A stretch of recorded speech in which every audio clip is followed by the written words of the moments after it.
Madame, monsieur, bonjour, bienvenue dans ce premier numéro de Mobilidé, votre nouveau magazine automobile diffusé sur votre télévision locale. C'était le 10 octobre 2008, un nouveau magazine automobile faisait son apparition sur les télévisions locales, comme on les appelait à l'époque. Son nom, Mobilidé, nous sommes 17 ans plus tard et Mobilidé fête son 150e numéro. Nous ne sommes pas peu fiers de le fêter avec vous. Ici même, dans un lieu qui rassemble les passionnés de l'automobile ancienne, Techno Classica à Essen.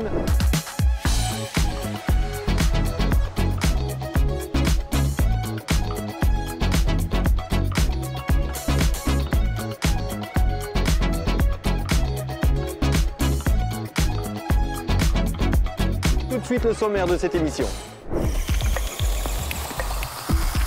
On ne parle que d'elle, il était donc urgent de tester sur nos routes la voiture de l'année 2025. Un titre mérité pour la Renault 5 e-Tech. Nous l'avons testé dans sa version Comfort Range, la plus puissante avec ses 150 chevaux. Le mythe ressuscité ?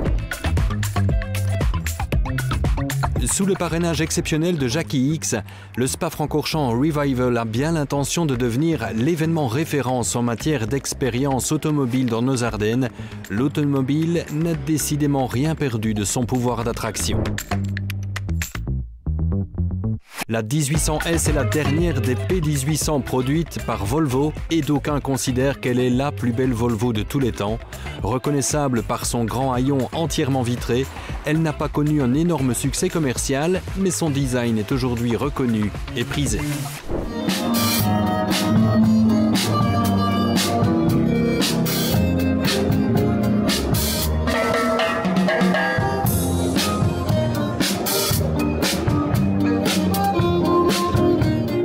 L'édition du salon Techno Classica remonte à 1989 avec plus de 2700 modèles anciens exposés sur 120 000 m² de surface. Il est considéré comme le plus grand salon d'automobile ancienne en Europe. En parlant de voitures anciennes, Vincent Franzen a déniché un exemplaire absolument remarquable pour ce 150e numéro. Aux yeux du grand public, la Volvo P1800, c'est avant tout Roger Moore, alias Simon Templar dans le sein. En fait, cette voiture esthétiquement très réussie avait été imaginée afin de prouver que la marque suédoise était capable de produire une belle auto et qui a marqué plus d'une décennie. Au cœur des années 50, Volvo décide de jouer la carte de la séduction. Dans la foulée des populaires PV 444 et PV 544, Assar Gabrielson, patron de la marque, se rend aux États-Unis et visite l'usine où est fabriquée la Chevrolet Corvette. Il en revient séduit, persuadé que l'Europe peut aussi accueillir un petit roadster sportif et haut de gamme. Ce sera la P1900 ou Volvo Sport qui s'écoulera à 68 exemplaires. Fiabilité douteuse, prix de vente excessif, le modèle sera rapidement oublié, restait à Volvo à se remettre de ce cuisant échec. Et c'est au père de la PV 444, Elmer Peterson, qui est confié le projet de la P1800. En compagnie de son fils Pell, qui a fait ses armes auprès du designer Pietro Frua, un premier prototype est monté en Italie. Peterson veut le faire produire par la société Karmann, liée à Volkswagen, mais la marque allemande interdit cette collaboration. Après d'autres tentatives infructueuses, le Suédois décide de se lancer lui-même dans l'aventure, achetant les composants auprès de Volvo et en assurant la commercialisation. Et pour l'assemblage, c'est la société britannique Jensen Motors qui est choisie. C'est au Salon de l'Auto de Bruxelles, en janvier 1960, que la P1800 est présentée. À l'heure où Volvo rencontre le succès avec sa série Amazon, au look traditionnel à souhait, la P1800 étonne. Mais son histoire reste mouvementée. Après 6000 voitures produites, Volvo décide de reprendre le projet à son compte, peu satisfait par la qualité de fabrication proposée par Jensen. La P1800 devient alors P1800S pour Suède. Son look évolue quelque peu et son moteur de 1800 cm3, d'où l'appellation, propose une puissance de 108 puis 115 chevaux avant qu'un 2 litres à injection électronique finisse par faire son apparition en 1969. Cette fois, le cap des 190 km/h est atteint. Pendant qu'ingénieurs et designers s'activent pour booster les ventes, c'est la télévision qui va régler tous les problèmes. Au début des années 60, la Volvo P1800 est choisie par les producteurs de la série Le Saint, devenant la voiture de Simon Templar, jouée par Roger Moore. Le projet avait été proposé à Jaguar pour sa Mark X, mais le constructeur britannique avait refusé. Mauvaise idée, car grâce à Roger Moore, la Volvo P1800 va devenir populaire. Elle sera vendue, toutes versions confondues, à 45 000 exemplaires. Au moment d'entrevoir la possibilité de faire évoluer la P1800, Volvo décide de jouer la carte inattendue d'un volume de chargement en nette évolution. En résulte ce qu'on appelle un break de chasse ou shooting brake, qui désigne une voiture généralement esthétique, transformée afin de pouvoir transporter hommes et matériel en vue de la chasse. Ainsi naquit la P1800 ES que vous avez sous les yeux, dont la ligne est signée Jan Wilsgaard, directeur du style chez Volvo. Cette fois, les designers italiens n'ont donc pas eu le dernier mot. Cette P1800 ES conserve la face avant de la P1800 avec quelques adaptations, dont les clignotants latéraux à la mode américaine qu'il est impossible de manquer. Par contre, la partie arrière est totalement inédite et aujourd'hui encore, elle prête à commentaire. Cette P1800 ES est-elle jolie ou simplement originale? N'ayant pas vraiment pour vocation d'être utilisée à des fins utilitaires, elle étonne et détonne. Si le profil est franchement sympa, avec une vitre latérale arrière qui donne l'impression de ne jamais finir, la face arrière de l'auto se distingue par une surface vitrée importante et même très importante. Pour son haillon, Volvo a en effet misé sur une grande lunette et c'est tout, du rarement vu. Cette originalité esthétique fait de la P1800 ES une auto totalement différente de la P1800, le genre de ligne qui marque les esprits. Pour ce qui est de l'augmentation du volume du coffre, la mission a été allègrement accomplie, avec une certaine générosité qui peut encore évoluer en abaissant les sièges arrière. Ceux-ci sont par contre restés dans la lignée du coupé P1800, préférant la présence d'enfants que d'adultes. Dommage, dès l'instant où dans l'expression break de chasse, il y a le mot break. À différents niveaux, à commencer par l'habitacle, la P1800 ES renvoie aux années 70, ce qui n'est d'ailleurs pas son point fort, même si la qualité et la fonctionnalité sont au rendez-vous. Une certaine idée du luxe également, dès l'instant où le modèle était équipé de l'allume-cigare, mais aussi de la climatisation. Mécaniquement, la P1800 ES n'a pas accueilli de mécanique aussi flamboyante que sa ligne. Et même si le marché américain a constitué sa cible principale, les 4 cylindres de 1800 cm3, puis 2 litres, ont plafonné à 125 chevaux, le tout couplé à une boîte de vitesse à 5 rapports, majoritairement manuels. Au volant de la P1800 ES, certains peuvent regretter une position de conduite peu idéale, mais force est de constater que pour un châssis qui n'est jamais qu'une évolution de celui de la vénérable Amazon, le résultat est bon et notre Volvo trouve sans problème sa place dans la circulation d'aujourd'hui. Même si avec une telle ligne et une teinte comme celle de notre modèle d'essai, elle ne passe pas inaperçue. Au final, la P1800 ES affiche un look assez sportif sans être une sportive. Tout l'intérêt du modèle réside évidemment dans son côté break de chasse qui le rend différent des autres voitures de l'époque. Et puis, il y a la rareté, dès l'instant où le modèle n'a été produit que pendant 2 ans, en 72 et 73, et ce sont seulement 8000 exemplaires qui sont sortis de l'usine Volvo. De quoi en faire une automobile originale, peu connue car peu répandue, dont la valeur peut fortement varier selon l'état. Qu'on se le dise néanmoins, la Volvo P1800 ES fait partie de ces automobiles qui se reconnaissent au premier coup d'œil et que certains apprécient. Le concept break de chasse continuera d'ailleurs d'inspirer Volvo par la suite avec des 480 ou C30 à l'esthétique différente. Le cas de la Volvo P1800 est un peu particulier dans l'histoire du constructeur suédois, surtout à partir du moment où on se retrouve comme ici avec une version ES, le fameux break de chasse. Et puis l'exemplaire qu'on a sous les yeux ici, il a eu une vie assez agitée cet exemplaire, né en Suède mais parti aux États-Unis. On atteste les pare-chocs particulièrement imposants, les rappels de clignoteurs bien sûr. Et après cette vie aux États-Unis, eh bien cette auto est rentrée en Europe, aux Pays-Bas exactement. On le voit avec la plaque d'immatriculation avant d'arriver en Belgique où cette auto coule des jours heureux et parfois pluvieux.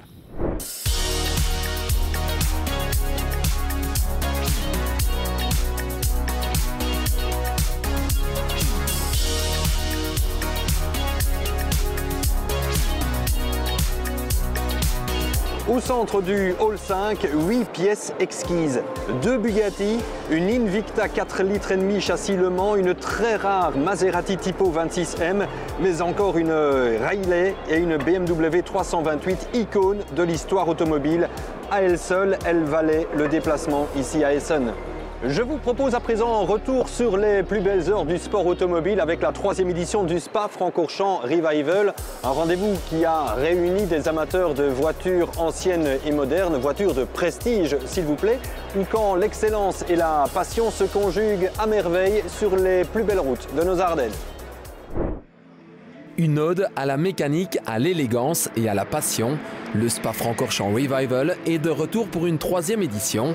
Du circuit mythique aux routes ardennaises, un véritable musée roulant s'est offert aux yeux des passionnés. Il y a des modèles quand même complètement fous qu'on n'espère pas voir dans une vie, qu'on voit généralement à travers les magazines, les réseaux, etc. Donc franchement c'est fantastique. C'est une très belle journée, surtout que mercredi dernier, on était au Grand Prix de France, au Tour de France. Et aujourd'hui, on voit des voitures beaucoup plus récentes et modernes. C'est vraiment appréciable. C'est bien organisé, c'est très sympa, très convivial, beaucoup de voitures très différentes. Et sur piste, pas trop de monde, très gentleman driver, donc c'est parfait. Né d'une passion partagée par Alain Deguenne et Jean-Paul Piron, le Spa-Francorchamps Revival s'est imposé comme le rendez-vous incontournable pour les amoureux de belles mécaniques, avec un programme alliant pilotage, balade et convivialité. Grande nouveauté cette année, le circuit a été entièrement réservé au Revival pour la journée de vendredi, un privilège rare à la hauteur des machines alignées.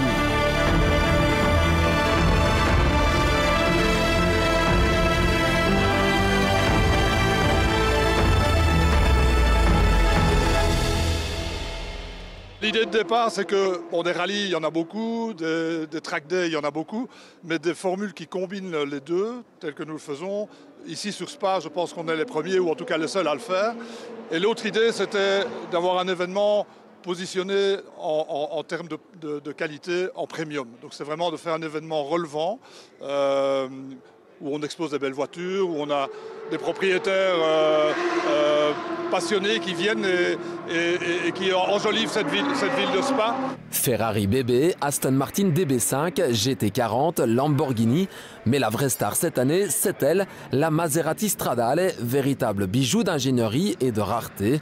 Et pour mener la parade, un homme qui incarne à lui seul la légende du sport auto belge, Jackie X. Je suis un fervent supporter de Francorchamps, comme vous le savez, qui m'a plutôt bien réussi dans le temps, mais c'est surtout le fait de se trouver avec plein de gens où on peut partager ses expériences.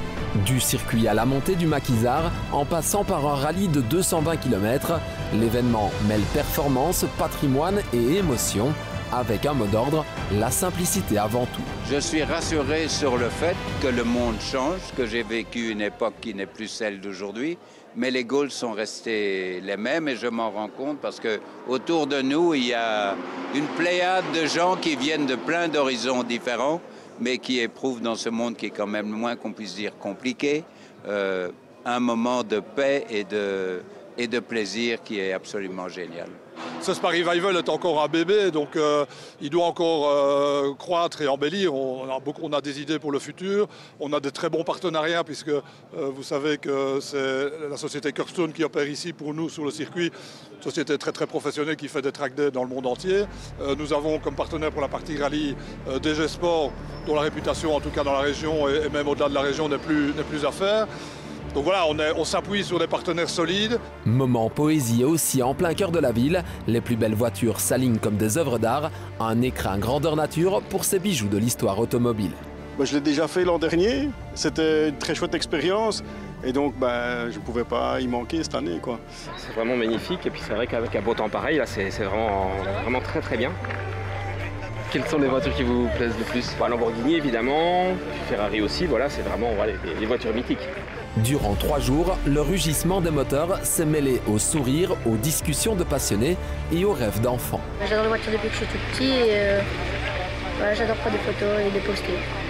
Quelle est la voiture qui te plaît le plus? Ici, la Technica.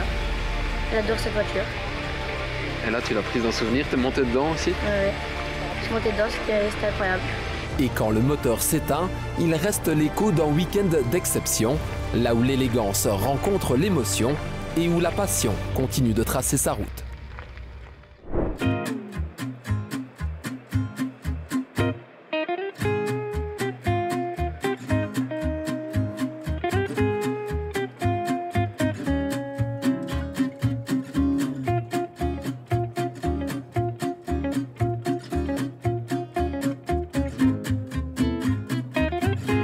Inspirée de la légendaire Citroën Méhari, la bagnole est une voiture 100% française qui, avec son design, donne immédiatement le sourire. De quoi inspirer notre consultant Damien Derohan dans le Mobility Studio lors d'un salon spécialement dédié à ces moyens de transport alternatifs. La bagnole, le quadricycle le plus léger au monde, assemblé autour d'un paddle.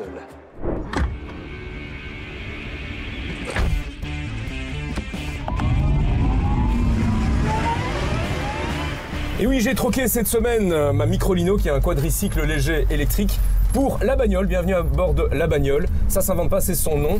Un autre type de quadricycle léger électrique comme on en trouve pléthore ici à ce salon consacré aux mobilités alternatives, c'est-à-dire des bicyclettes, des tricycles et quadricycles légers en tout genre, en grande partie fabriqués en France.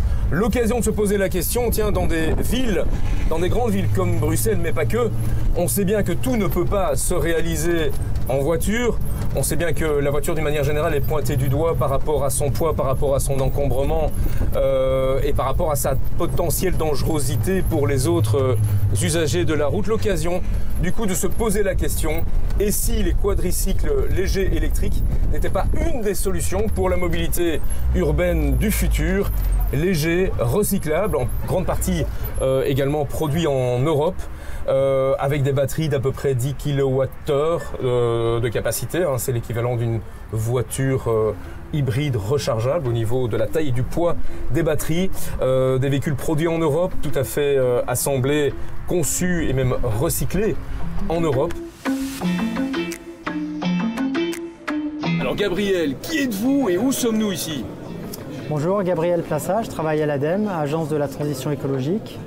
Nous sommes au 3e salon des véhicules intermédiaires à Laval. Et donc c'est un salon qui rassemble des constructeurs de véhicules intermédiaires, donc des objets roulants entre le vélo assistance électrique et l'automobile. Et vous trouverez donc des véhicules à 2, 3 et 4 roues capables de rouler à 25 km/h, 45 ou 80-90 km/h. Et l'objectif de ces véhicules, c'est de remplacer l'automobile ou des véhicules de livraison. Quelles sont les retombées possibles? Est-ce qu'il y a des particuliers, plutôt des sociétés privées, des collectivités, des lieux de vacances? Alors les cas d'usage et les clients de ces véhicules, on retrouve des collectivités territoriales très intéressées par ces véhicules, également des gestionnaires de flotte, et puis des particuliers pour la mobilité du quotidien, à la fois dans des territoires urbains, mais aussi dans des territoires périurbains et ruraux, avec des véhicules comme celui dans lequel je suis assis, capables de rouler à 45 km/h avec une assistance au pédalage et qui permet de remplacer la voiture au quotidien. Super, très grande merci pour cette petite visite et plein succès à votre salon alors. Merci et bon essai aussi de véhicules.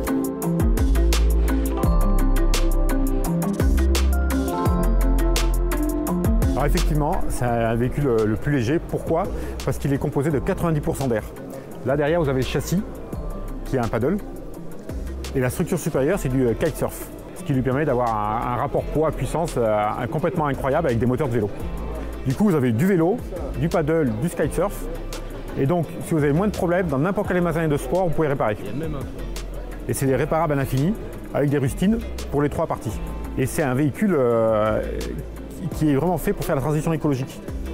Donc l'idée, c'est que ce qui coûte le plus cher et qui pollue le plus, c'est la batterie. Et donc il fallait que la batterie soit la plus petite possible pour qu'on puisse faire rimer transition écologique avec fun et porte-monnaie. Les usages, les publics prévus? Alors au début, les usages, on va commencer par tout ce qui est, vous voyez, il est très fun, tout ce qui est bord de mer, location, parc, golf et camping. On a une idée du prix plus ou moins? Alors le prix, aujourd'hui, rien qu'en prototype, on est entre 10 000 et 20 000, donc c'est fabuleux parce que ça veut dire que dès qu'on va passer en production, on va être entre 5 et 10 000. Et après, en forte production, en fort volume, la target, on la connaît parce que c'est 2 vélos électriques, un paddle, un kitesurf. Vous additionnez les 4 dans n'importe quel magasin de sport, vous êtes en dessous des 3 000. Donc on sait que c'est la target. Et vous comprenez qu'à 3 000, on casse la baraque parce que tout le monde se l'arrache.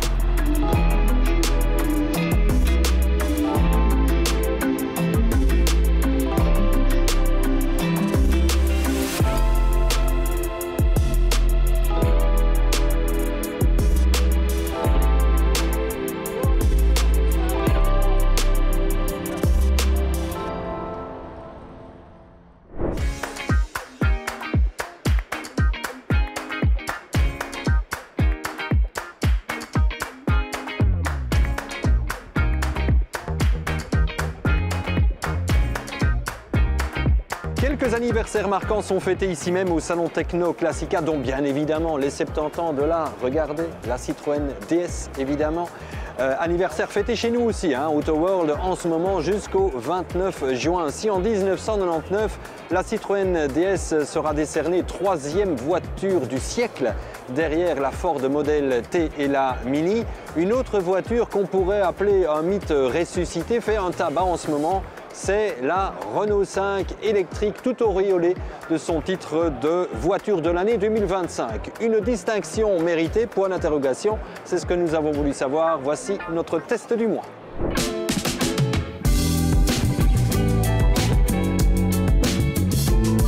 Vendue à plus de 5 millions d'exemplaires entre 1973 et 1984, la Renault 5 est une icône parmi les icônes de l'automobile. Elle a tellement marqué les esprits que Renault a eu la géniale idée de lui offrir une seconde jeunesse, alors qu'au départ elle n'était pas censée être produite. Pour être dans l'air du temps, le concept car a vu le jour, mais en mode électrique. Et je peux vous dire qu'elle en fait tourner des têtes, cette R5, et pas uniquement pour sa couleur vert pop. Esthétiquement, les références au modèle originel sont nombreuses. À l'image, regardez, de ce panneau digital sur le capot qui affiche le chiffre 5 lorsque la batterie a atteint sa pleine capacité. Et puis, autre référence au passé, regardez, c'est ce liseré rouge ceinturant tout le toit et qui remplace la gouttière métallique des R5. Le volume de coffre de 326 litres répond à ce qu'on peut attendre d'une petite citadine électrique. Par contre, vous perdrez de la place à cause des câbles de recharge qu'il faudra loger, tout simplement, et c'est dommage, parce qu'il n'y a pas de frunk, de coffre à l'avant. Avec ses 3,92 m de longueur, l'habitabilité aux places arrière n'est pas le point fort de la Renault 5. L'espace aux jambes est limité, mais qui dit citadine dit petit gabarit et donc facilité de conduite en ville, une petite taille qui permet de se garer plus facilement. À l'intérieur, on remarque assez rapidement quelques éléments qui rappellent la Renault 5 des années 80. Le toit, la planche de bord matelassée, les buses d'aération rectangulaire, les sièges pétales, mais surtout le levier de vitesse derrière le volant. À l'époque, en 1974, on avait préféré l'abandonner au profit d'une commande au plancher. Il fait donc son retour. Il est, ceci dit, pas très accessible et il masque surtout le bouton de démarrage qui, je trouve, est intégré de façon un peu grossière au milieu des deux écrans. Mais qu'on ne s'y trompe pas, on est bien dans une voiture au style néo-rétro, avec une planche de bord équipée d'une double dalle, regroupant une instrumentation numérique personnalisable et un écran central tactile d'infodivertissement sur la base d'Android Automotive disposé horizontalement. Détailler toutes les fonctionnalités serait fastidieux, mais un mot quand même sur ce bouton My Safety Perso qui permet d'activer ou de désactiver les systèmes avancés d'aide à la conduite, parfois et souvent même dérangeants mais désormais obligatoires dans l'Union européenne, comme l'adaptation intelligente de la vitesse, l'avertisseur de fatigue, l'aide au freinage d'urgence, l'assistance au maintien dans la voie, l'assistant de recul, les feux de freinage d'urgence. Ici, la personnalisation est toute simple grâce à une double pression sur ce bouton My Safety à gauche du volant, évitant des réglages à chaque démarrage, en gardant bien sûr à l'esprit que ces systèmes sont là pour garantir votre sécurité sur la route.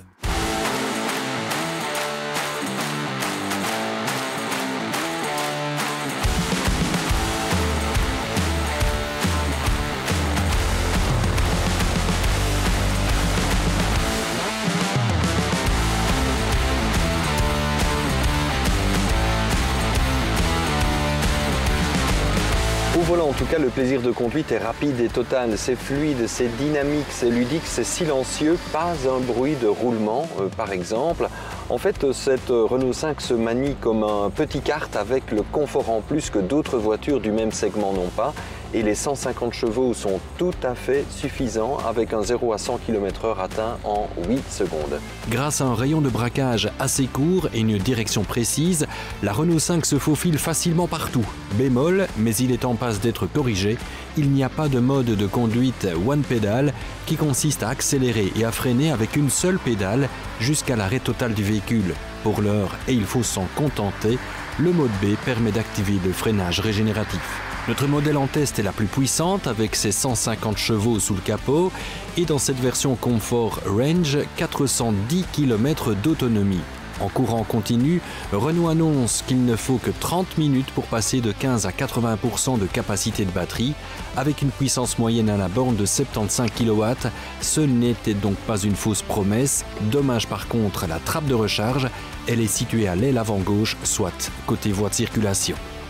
On l'avoue, on a craqué pour la nouvelle Renault 5. Cette version haut de gamme de 150 chevaux coûte 32 900 €, 35 900 avec les options pour ce modèle d'essai. Pour une citadine, c'est pas donné, mais la concurrence n'est pas moins chère.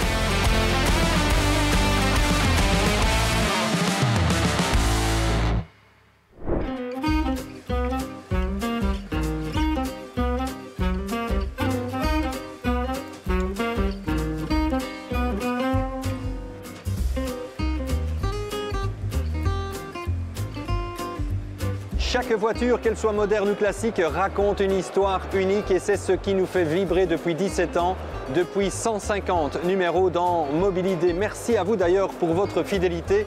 On en aura encore de belles histoires à vous raconter dans les mois et dans les années à venir parce que la passion de l'automobile mêle art, nostalgie et patrimoine à préserver. On va quitter le salon Technoclassica à Essen pour mieux se retrouver le mois prochain. Vous avez ici le magnifique Abarth qui sera à l'honneur pour notre 151e numéro de Mobilidé. Ce sera le mois prochain. D'ici là, bonne route et portez-vous bien.